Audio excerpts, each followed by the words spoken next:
At exactly 7:59 a.m., I was called into the office of my boss, who also happened to be my former college roommate. His face was calm, almost rehearsed, as he told me the company no longer needed me. The words felt like a punch in the gut, especially since I had been the one who helped him turn his garage project into a multi-million-dollar company. I barely had time to process the humiliation before I was escorted out with a box of my belongings. As I walked through the glass doors, a mix of anger and disbelief burned inside me. This wasn't just a job, this was my creation too. I was the one who had stayed up nights writing code, building systems, and sketching out strategies while he chased investors. Without me, there wouldn't have even been a company to fire me from. My phone buzzed as I sat in my car in the parking lot. It was a reminder I had set years ago, a reminder about the Founders Clause. Back when we incorporated the company, I had insisted on a protective clause buried deep in the contracts. It gave me rights as a co-founder that most people wouldn't notice unless they read carefully. And now, the betrayal gave me the perfect reason to use it. By 8:15 a.m., I was in a coffee shop, laptop open, hands trembling but focused. The Founders Clause granted me a special trigger. If I was ever terminated without cause, I had the right to call for a reassessment of control. It was a legal booby trap, one I never thought I'd need, but always kept in my back pocket. I opened my email and began drafting the notice. It wasn't just words, it was fire wrapped in legal steel. The clause allowed me to summon the board and present my case, and until then, my shares couldn't be diluted or transferred. My ex-roommate thought he could toss me aside like an old tool. He had no idea I was about to pull the rug out from under him. By 8:30 a.m., I had reached out to our legal counsel, the very one who had helped draft the clause. He remembered it well.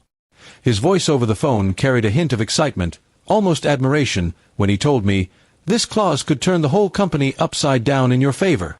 That was all the confirmation I needed. At 8:45 a.m., I sent the email. It was addressed to the board, the lawyers, and my ex-friend. In bold letters, the subject line read, "Activation of Founders Clause, immediate effect." My heart raced as I hit send.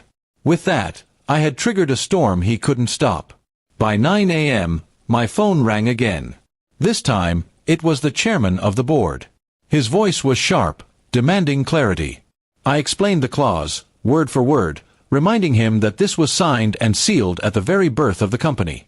Silence followed. He knew it was ironclad. What my ex-friend thought was a clean firing had just become a corporate earthquake. I could almost imagine his face when he read the email. The smugness would have drained away, replaced by panic.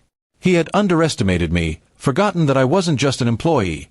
I was a founder, and founders don't just walk away quietly. By late morning, I was sitting in a conference room, this time not as an outsider, but as someone holding the cards. The board convened an emergency meeting. My ex-friend tried to dismiss my claims, but every lawyer in the room confirmed the clause was valid. The board had no choice but to hear me out. I laid out my case, not just legally but morally.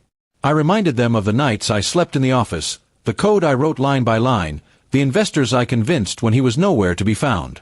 I didn't beg for my job back, I demanded what was rightfully mine, my share of control. The board deliberated for hours, and by the afternoon, the verdict was clear. My co-founder had lost credibility.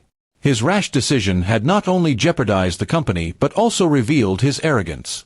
The board voted to strip him of his CEO title and reinstate me, not as an employee, but as a board member with decision-making power. Walking out of that building later that day, I felt a strange calm. It wasn't about revenge anymore, it was about justice. He had tried to erase me, but instead, he had written my name back into the company in permanent ink. That night, I sat at home, looking over the city lights from my balcony. I thought about how quickly life could turn. At 7:59 a.m., I had been fired. By 9 a.m., I had reclaimed my power.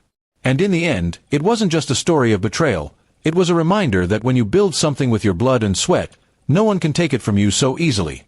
I smiled, knowing tomorrow would be a different battle, but this time, I wouldn't be the one caught off guard.